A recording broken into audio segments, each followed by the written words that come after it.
Rated M for mature. Hi, I'm Ben Fisher, Head of Design at Rebellion, and I'm here to talk to you about Atomfall.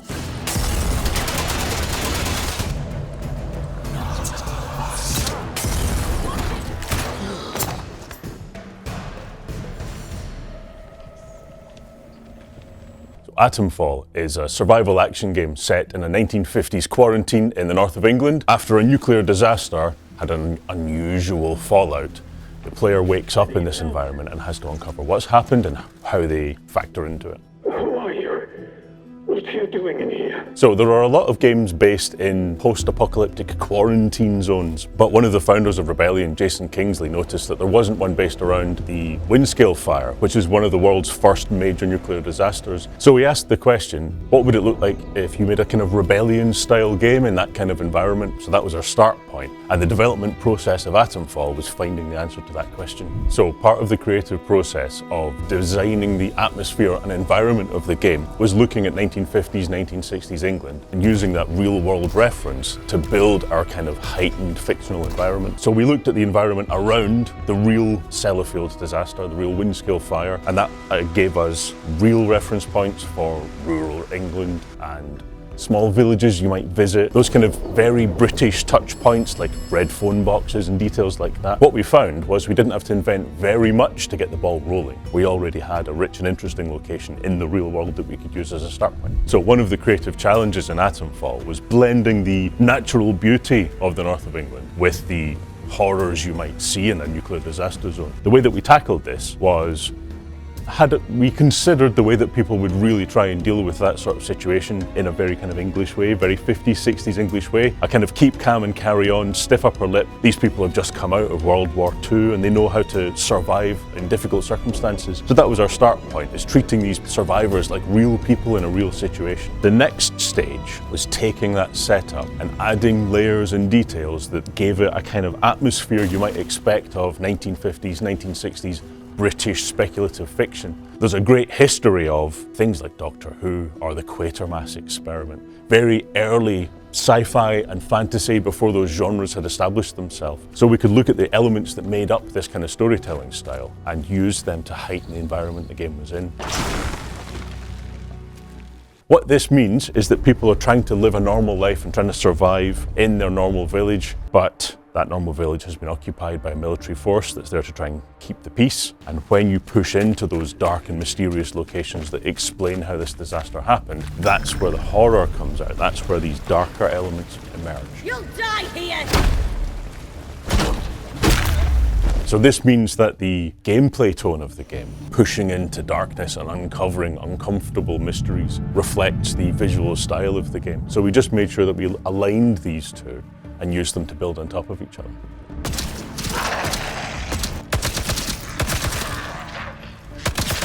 So early in the development of Atomfall, some of the team went to the north of England to look at the sort of areas that are very similar to the locations around the Windscale plant itself, you know, the wider surrounding area, so that we could pick and choose details that seemed to tell the story that we wanted to tell. One of the things that we found quite interesting and surprising is that there are members of the team that are from the UK and members that aren't. There are special details in the environment that we're very, very used to because we grew up here. And it was really helpful to have people from other parts of the world to point out, no, this is weird and special and you don't get this anywhere else. That gave us an inspiration to then really drill into our kind of built-in cultural knowledge of what feels authentic and realistic in that kind of location. So you've got pubs that feel like real old-fashioned pubs that were once a converted farmhouse, and they're always placed near the church because that's always what happened, and they were always uphill because that kept the rain away. And part of the creative process was kind of drilling down into this knowledge that we almost didn't know we had.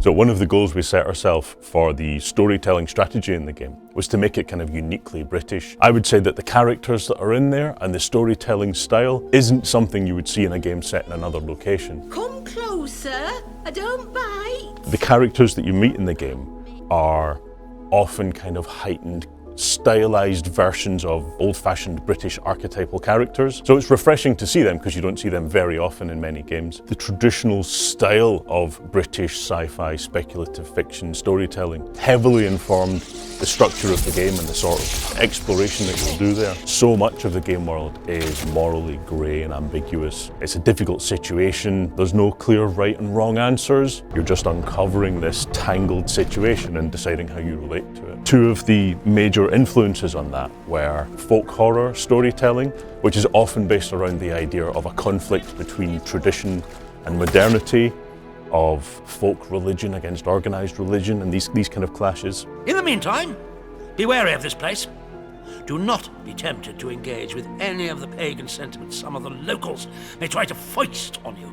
And then the other major influence on the storytelling was Cold War fiction, which does the same sort of thing, but on a cultural level between East and West. What we found is that there were themes that were reflected in both of these different storytelling styles, and we could build a world that explored all of them from different angles. Both of these storytelling styles are morally grey, morally ambiguous, and don't present right and wrong answers. This gave us an excellent opportunity to put that in the player's hands, to let the player choose what they think is the right answer. You're right. You deserve to be left alone, just the same as me. So we used the storytelling style of British literature to help us build this game world. That allowed us to look very directly at points of reference from earlier British culture. So we're talking like The Wicker Man, we're talking Doctor Who, early Doctor Who, things like The Prisoner, lots of different kinds of folk horror as well, because the early folk horror all had a kind of very British influence to it, you could argue. So not only could we use this as the bedrock for our storytelling style, but also it was great inspiration for Easter eggs throughout the game environment. We tried to make sure that those were placed in locations that wouldn't distract the player from their investigation, but would catch their eye and maybe make them laugh when they see them. So one of the first things the player will see as they start the game is a ringing phone box. As they make their way across the environment, they can choose to answer it or they can ignore it entirely. This sets up an air of mystery, of tension, that the player doesn't know who the voice is, what they want, but it gives them a clue, it gives them a lead that helps them explore the world and understand how it fits together. This land looks safe.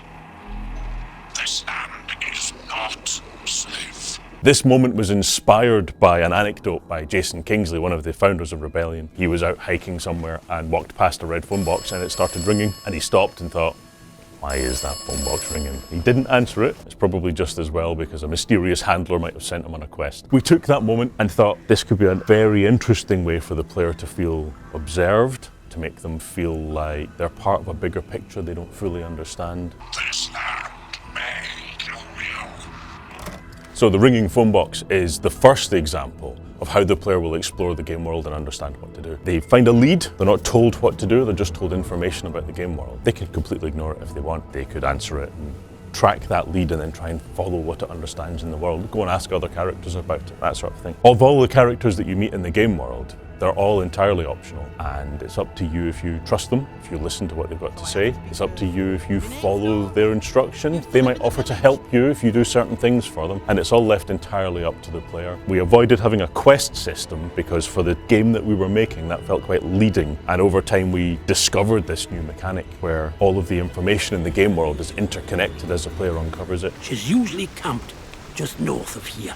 And they have to decide for themselves what's true and not true. To the extent that the player can kill any character in the game and still find a conclusion, find an exit. In fact, there are some routes through the game that will require you to kill a certain character to progress. The player's identity is the same sort of thing. You wake up in this quarantine zone. You don't have a specified age, race, or gender. You don't have a character that you can see in the game world, and nobody knows you. And there are characters very early on that pose the question to the player. Ask yourself, if that is the sort of person you are. It's up to you to decide what sort of person you want to be. As you make your way through the game world, there are people who might trust you because you're somebody new. They might be suspicious of you because you're somebody new. But that means that you're in a situation to kind of destabilize the world that you're in. You operate like a detective in that you push your face in places that's unwelcome and you uncover mysteries, understand the world as a result, but maybe make things sometimes better, sometimes worse by doing so. Somebody kill the bastard! and there are clues in the game of who you could be, but we make it intentionally ambiguous, so it's up to the player to decide what they think is right. So part of our planning and creative process was to look at other apocalyptic survival action games and decide what seemed like a good fit for Atomfall. What we decided to do to approach it in quite a unique way was to look at it through the lens of being specifically British style gameplay, British style storytelling, but also leading into the things that Rebellion specialises in.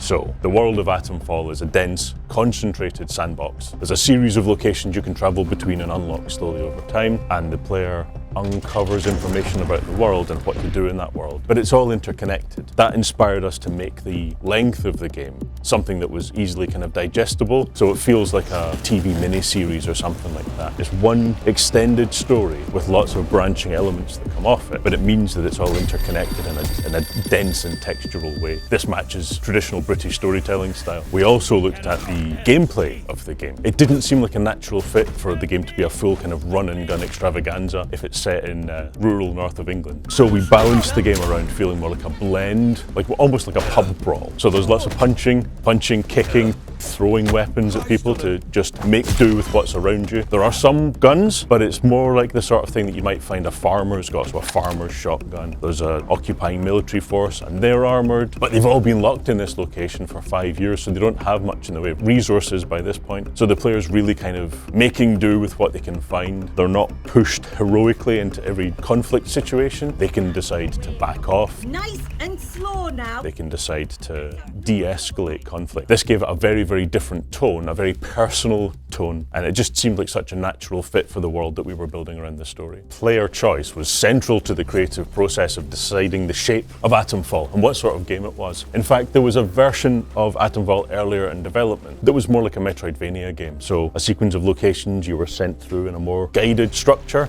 You gradually unfurled this game world, and by the end you would have a broad understanding of what happened. It felt too guided, it felt like the other characters were having the adventure and that you were kind of picking up the pieces after the fact. So we took a good look at the game and we opened all the doors. We made it as non-linear as possible. The player can go anywhere in the game world right from the start. Some places are much more dangerous than others, but if the player's observant and they choose their moment carefully, they might survive. They might uncover something that helps them understand the game world. The other major influence in making this game open sandbox structure was making every character optional to interact with. Stay safe out there. So there are many different interpretations of what's happened and many different interpretations of how to escape, how to resolve the situation. There's no main answer. There's no good and bad ending. There's just lots of complex murkiness, and it's up to the player which route they take. This also extends to the strategy that the player deploys as they're making their way through the game. There's lots of slightly randomized loot for the player to uncover. Enemy placements are long wandering paths, but also slightly randomized. So it's not like you can learn a perfect strategy and play through the game in one go. You really have to observe, you really have to engage with the situation you find yourself in, and then do the best you can. You'll never be working with perfect knowledge, but that's part of the fun and part of the texture of the game. So the story in Atomfall is structured like an interconnected web of situations, not one guided path. As a result of this, there are many different ways that the story can unfold, and then it's up to the player which way it resolves. They can make choices that make one character live or die. You're not going to try and kill me, are you? They can find different exits from this quarantine situation they find themselves in, and they'll have to make difficult choices on who to trust, who to betray, and what resources they want to find as they explore through this game world. It means that no two playthroughs are alike, and when we've been playtesting the game, even people in the team who understand how it's structured are playing in very, very different styles. So on a first playthrough of Atomfall, we want players to feel like they are the star of a dense, concentrated story. They've uncovered a mystery and then resolved it one way or another. But the player can't see everything in one playthrough. They'll make choices that, when they open one door, they close another. And as the game progresses, there will be routes that just aren't available to them based on choices they've made earlier. So I'd really hope that players play through again and get a very different experience and a different story, but still one that feels like they are the hero.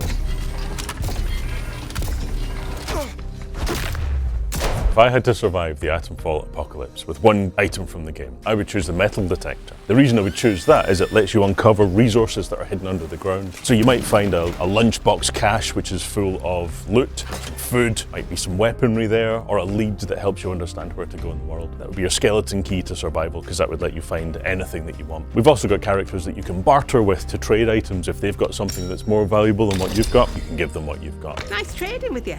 So, metal detector's where I would start. If I had to choose a character from Atomfall to have a cup of tea or a pint with, it's a difficult question because they're all a little bit likeable, a little bit unlikable, and you've got to decide, like, you know, who's the friendliest. I would probably go for Nat. You maybe meet him very early on. He's a chatterbox, he's very friendly. How do? Where did you come from then? He has been kicked out of the village, so he probably wouldn't be allowed in the pub, so I'd have to find a quiet hut somewhere to have a cup of tea. We hope you enjoy the world of Atomfall as much as we've enjoyed creating it, and we can't wait for you to visit. Game launches March 27th.